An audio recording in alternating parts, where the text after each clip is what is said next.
Hello, I'm Dr. Linda Worley. It seems like all too often there's a new report of yet another veteran suicide. Many of our own personal lives have been profoundly impacted in one way or another by this.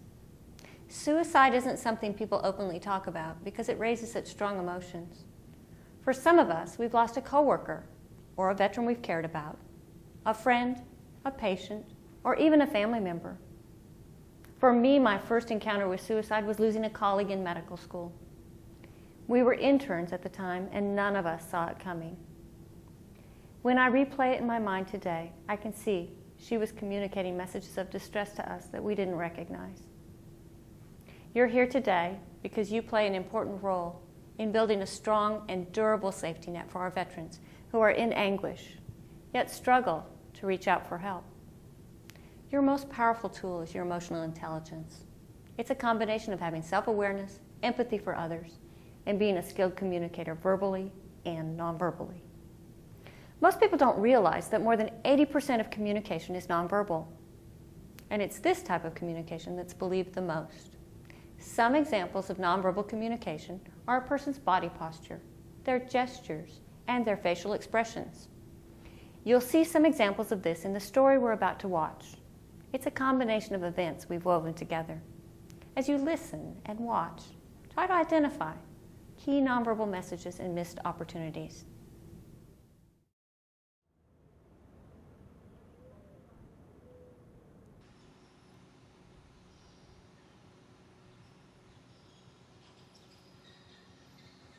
Oh, God. She says she's going to leave me if I don't get a handle on this. I am so tired. This is just miserable. Dying can't be this hard. She'd be better off without me.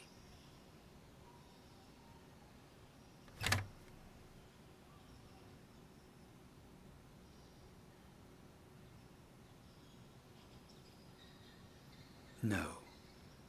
I'm gonna keep my promise and just go in and get something to help me sleep.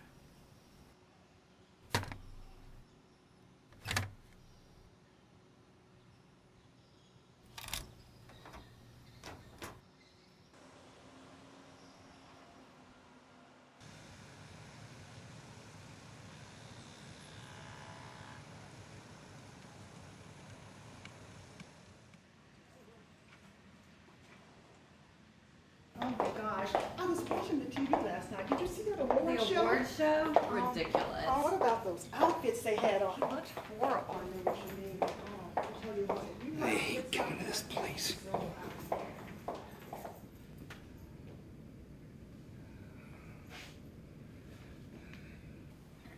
No, it's not here. It used to be here.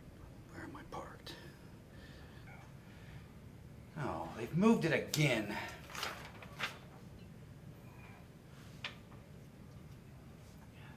I can't find a thing around here. No, we're booked out 3 weeks out. The lab? Yeah, October. The 14th. No.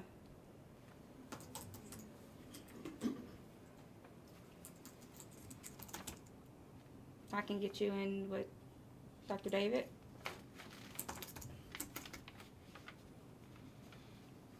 No. I don't know what your note says. For about 2 weeks. Okay, let me look and see. Ma'am.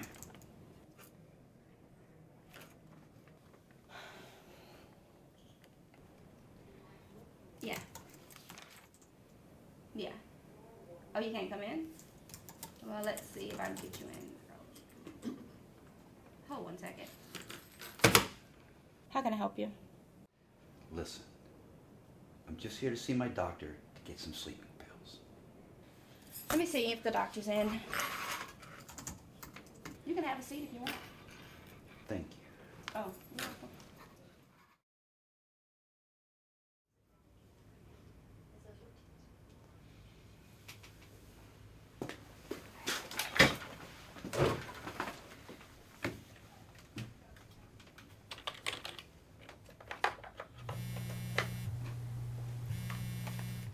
Hello?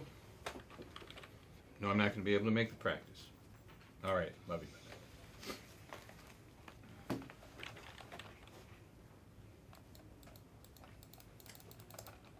Wow, it looks like you haven't been here in more than a year. Worse than that, you didn't even keep your last appointment. Listen, It's Doc, important for other veterans. I don't care about my last appointment. I just came here to get some sleeping pills. Sleeping pills. I'm tired. You're busy. Can you help me or not? We're not in the business of handing out sleeping pills here. Great. Thanks for nothing. I knew I shouldn't have come here in the first place. You people don't give a crap about anything.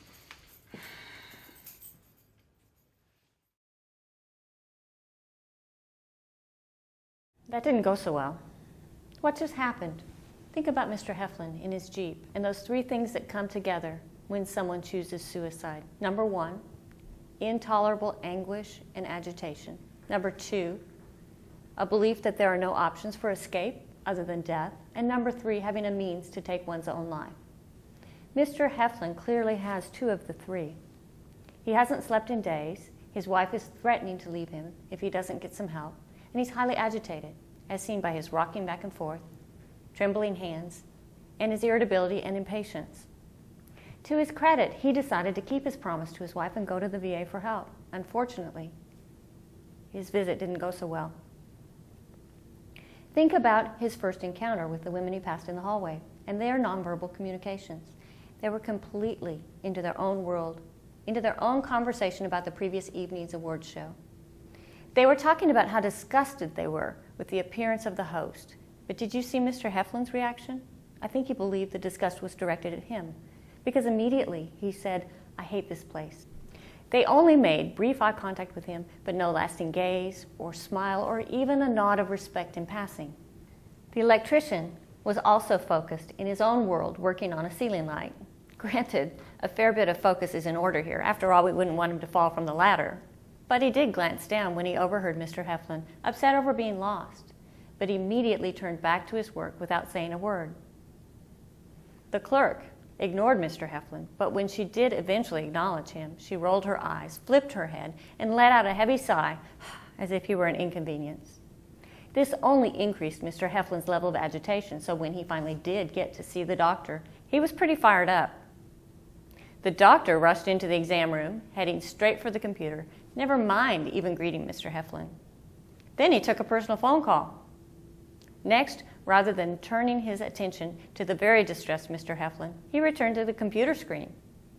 Mr. Heflin left without getting the help he really needed. Sometimes we don't get a second chance. Bottom line, when a person is in distress, we need to work very hard to take a deep breath ourselves, to remain centered, calm, and compassionate.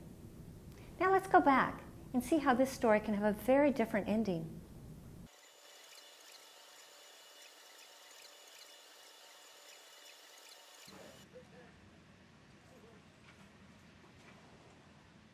Last night and I caught the award show. Did you happen to see That that? was so ridiculous. What about those outfits? Morning, sir. They look horrible. Yeah, I know what you mean. I tell you what, if you wore outfits like that, we would be so out there.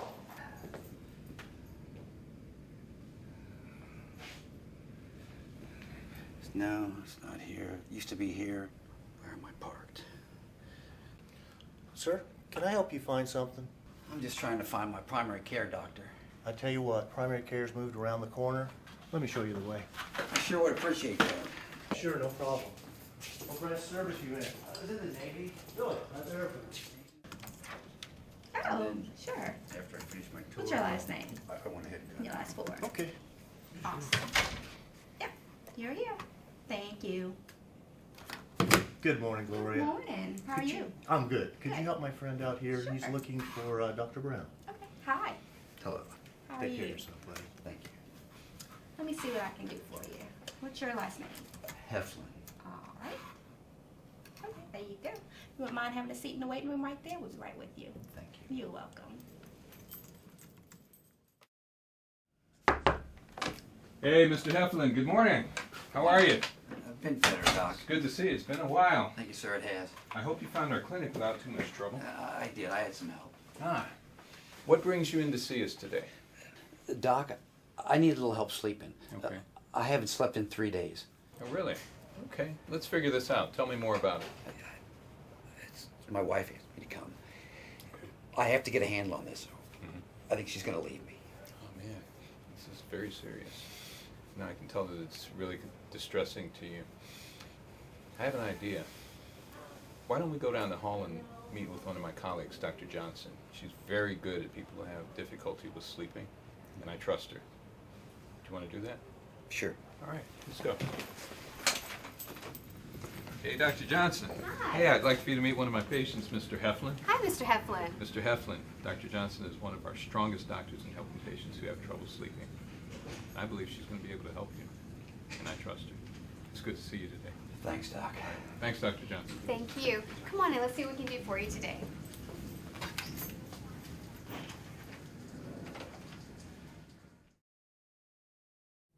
So this version had a very different outcome.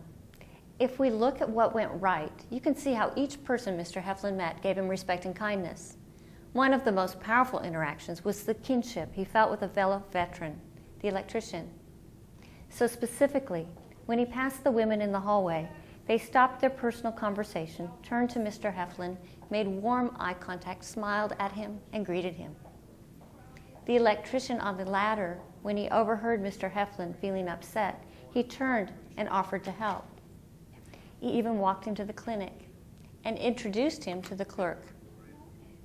The clerk stopped what she was doing immediately and welcomed Mr. Heflin. She was attentive. She listened, and she promptly checked him in. The doctor warmly greeted Mr. Heflin. He focused his attention on Mr. Heflin and not the computer. He listened with both his eyes and his ears and demonstrated genuine caring. The doctor then took Mr. Heflin to see a specialist right there in primary care to help him with his sleep difficulties. Mr. Heflin came to the hospital and he received respect and appreciation. He reached out for help and he found it. Staff had the satisfaction of knowing they helped a hero. No matter their role, each person's interaction calmed Mr. Heflin and made a difference in his experience at the VA. Ultimately, he came for help at the urging of his wife, and he found it. So what can you do in your everyday interactions that might make the difference? Well, first of all, take care of yourself. When you're happy, balanced, and centered, it's easier to have the energy to be there for others. Make a conscious effort to listen with your eyes, to see nonverbal messages, and try to understand their meaning. Remember that mental health resources are being integrated into primary care settings as a normal part of healthcare, and that every veteran has access to their primary care clinic as a starting point. Keep crisis information handy and share it at every opportunity. As you've seen, no matter your role or position in the VA healthcare team, you're essential. It's true that we can't ultimately control whether a veteran or anyone else for that matter chooses to end their life. But we do have the power to reach out to others as a first step in offering relief, hope, and healing.